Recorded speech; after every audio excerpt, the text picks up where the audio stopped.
नहमदुहु व नसल्ली अला रसूलिहिल करीम। खलासतुल मतकल्लम इस्लाम मौलाना محمد الیاس घुमन हाफिज़हुल्लाह ताला जो बयान करदा उर्दू का सिंधी तर्जुमो। सिपारो नंबर 24 सूरह ज़ुमर जो बकियो हिस्सो। सूरत ज़ुमर जे अंदर अल्लाह तबारक व तआला बिन फरीक़न जो ज़िक्र फरमायो आहे।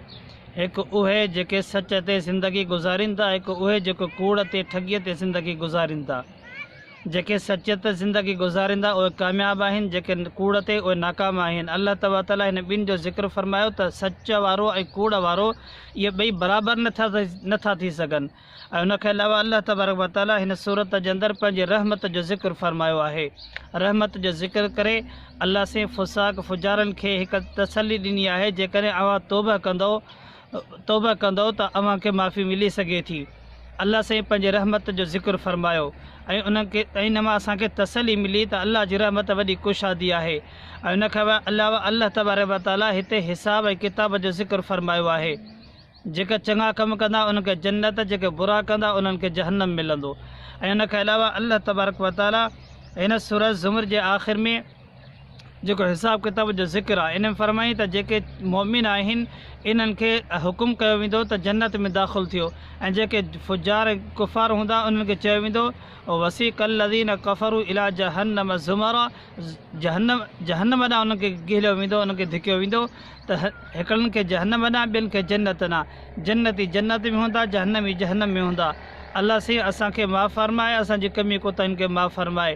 ऐं उनखां अलावा अल्लाह तबारक व तआला हिन सूरह मोमिन जे अंदरि सूरत 24 सिपा अंदरि सूरत मोमिन आहे। सूरत मोमिन जे शुरू में अल्लाह तबारक व तआला अहले ईमान जे लाइ जेके फ़रिश्ता दुआऊं कनि था, मलाइक दुआऊं कंदा, उन जो ज़िक्र फरमायो आहे त इंसान जे लाइ मोमिननि जे लाइ फ़रिश्ता दुआऊं कंदा आहिनि।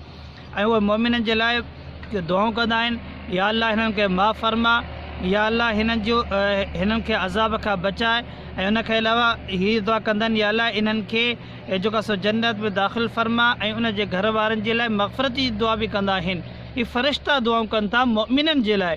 केॾा ख़ुशि नसीब आहे इंसान जो अल्लाह से हिनखे अहिड़ा मौक़ा ॾेई।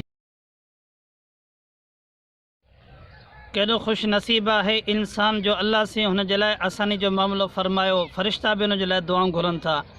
हिन सूरतुल मोमिन जे अंदरि अल्लाह तबारक व तआला हज़रत मूसा अलैहिस्सलाम ऐं फ़िरऔन जो किसे को बि ज़िक्र फरमायो आहे।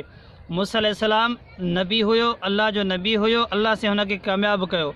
अल्लाह से हुनजी कामयाबी जो ज़िक्र। ऐं फ़िरऔन अल्लाह जो नाफ़रमान हुयो, उन जे करे नाफ़रमान खे अज़ाब ऐं उनखे जेकी सज़ा मिली या उनजी जेकी नाकामी आहिनि अल्लाह साईं उन जो ज़िक्र बि फरमायो।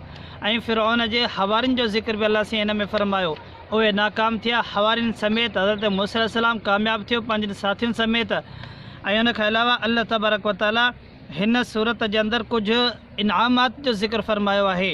राति सुकून लाइ, ॾींहुं जेको सो गुज़रान लाइ, मईशत जे लाइ, ज़मीन सुकून लाइ ऐं क़रार जे लाइ, आसमान खे छत बनाई, सुहिणियूं सूरतूं अता कई।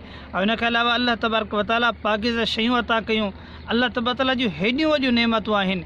हिन नेमतुनि जो ज़िक्र करण जो मक़सदु आहे त इंसान जे मथां हेॾियूं वॾियूं नेमतूं आहिनि, पोइ बि पंहिंजे रब खे विसारे न। ऐं इनखे अलावा अल्लाह तबारक व तआला आख़िर में सूरत जे आख़िर में हुज़ूर अकरम सल्लल्लाहु अलैहि वसल्लम खे तसली ॾियणु फरमाइनि था कि पैगम्बर सल्लल्लाहु अलैहि वसल्लम सरकश जेके हूंदा आहिनि उनजो अंजाम बुरो हूंदो आहे। जेके नबी हूंदा आहिनि, अल्लाह जा मोमिन हूंदा आहिनि, अल्लाह खे मञण वारा हूंदा आहिनि, उन्हनि जो अंजाम सुठो हूंदो आहे। इन जे करे अल्लाह से सरकश ऐं नाफ़रमान जे ऐं जेको मञण वारनि जे अंजाम खे बि ज़िक्र फरमायो।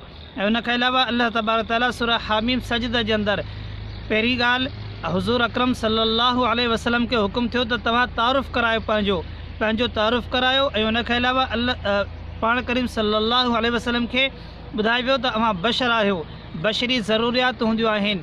हीउ इंसान आहे, हुज़ूर अकरम सल्लल्लाहु अलैहि वसल्लम बशर आहे। उनखां पोइ हुज़ूर अकरम सल्लल्लाहु अलैहि वसल्लम पंहिंजो तारुफ़ करायो। तारुफ़ करण खां पोइ अल्लाह तबारक व तआला मोमिननि जी मोमिननि जे लाइ हिकु सिफ़त बयानु फरमाई, रब्बुन अल्लाह। जॾहिं मोमिन चवंदो आहे त मुंहिंजो रब अल्लाह आहे, पोइ हुन ते साबित क़दम रहंदो आहे, मज़बूत थी वेंदो आहे, उहो अॻिते पोइते न थींदो आहे। इन खां अलावा अल्लाह तबारक व तआला हिन सूरत जे अंदरि सूरह हामीम सजदे अंदरि कुछ क़ौमुनि जो बि ज़िक्र फरमायो आहे, उन्हनि जे अंजाम जो ज़िक्र फरमायो, जीअं क़ौम समूद आहे, क़ौम आद वग़ैरह, उन सां जेको अंजाम थियो उन जे नाफ़रमान जे करे अलाह साईं उनखे बि हिन सूरत में ज़िक्र फरमायो आहे। अलाह खां दुआ आहे त अलाह तबारक व तआला असांखे मञण वारनि मां बनाए, नाफ़रमानी खां बचाए। व आख़िर दावाना अल्हम्दुलिल्लाहि रब्बिल